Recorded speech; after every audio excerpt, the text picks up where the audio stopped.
Meron po tayong ginagawang my view.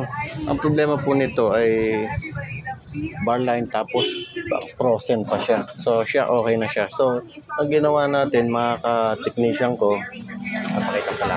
Hello. Medyo gabi na. Gabi na sa shop. Ito yung yung OA, yan kung makikita nyo po. Ito OA. Yan. OE.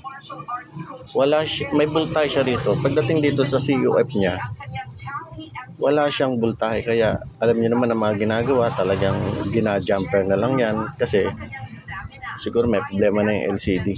So, subukan natin tanggalin para makita naman ninyo. Tatanggalin ko siya. Kung ano mangyayari.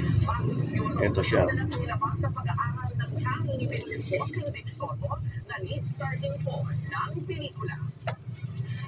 Pinatay ko muna. So, tanggalin natin. Okay. So, saksak ulit natin. Okay. Yan. So, natanggal na po natin yung wire na ginamper ko. Yan. Yan ang nangyayari po. Ganyan siya. Yan. Nakikita po ba ang nangyayari? Yan.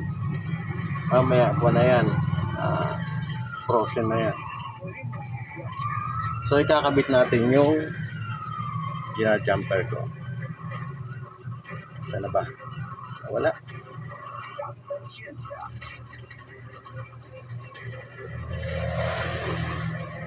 Yan.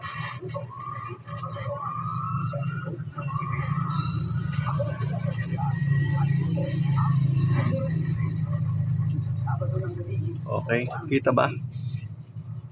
Okay, hingin ko siya. Hinang natin ang umanda at bahala.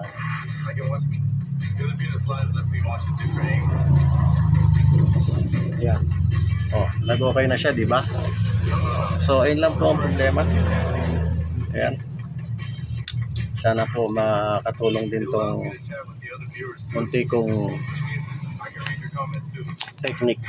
Yan. So, ito po ang number nito is ang COF number niya is IL15381M2AB1.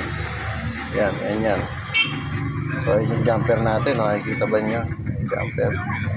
Punta dito sa OA, yan. So, okay na.